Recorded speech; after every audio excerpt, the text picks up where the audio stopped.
আসসালামু আলাইকুম সম্মানিত ভিউয়ার্সগণ, আজকে একটি আমলের কথা বলবো। সেটি হচ্ছে দরুদে ফুতুহাতির আমল। এই দরুদ শরীফ ফুতুহাতির অর্থ হচ্ছে উন্নতি লাভ। এই দরুদ শরীফ পাঠ করলে দিন দিন আপনার উন্নতি হতে থাকবে।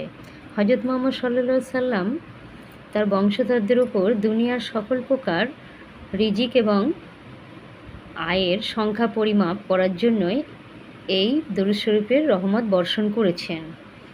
এছাড়া এই দরুদ শরীফ প্রত্যহ 3 বার পাঠ করলে যে কোনো ব্যবসায়, চাকরিতে কিংবা খেতে খামারের কাজে কখনো কোনো অবনতি আসতে পারে না, বরং দিন দিন প্রাচুর্য। বিসমিল্লাহির রহমানির রহিম। বিসমিল্লাহি আল্লাহুম্মা সাল্লি ওয়া সাল্লিম আলা সাইয়্যিদিনা মুহাম্মাদিন ওয়া আলা আলিহি বিআদাদি আনওয়াই রিজকি ওয়াল ফুতুহাতি ইয়া বাশিতাল্লাজি ইয়া বাশিতুর রিজকা লিমান ইয়াশাউ বিগয়রি হিসাব উবশুতু আলাইনা রিজকা ওয়াসিয়াম মিন কুল্লি জিহাতিম মিন খাজাইনি গায়বিকা বিগয়রি মান্নাতিম মাকলুকিন বিমাহুদিন ফাদলিকা ওয়া কারামিকা বিগয়রি হিসাব। এই দরুদটি প্রতিদিন 3 বার করে আমল করুন।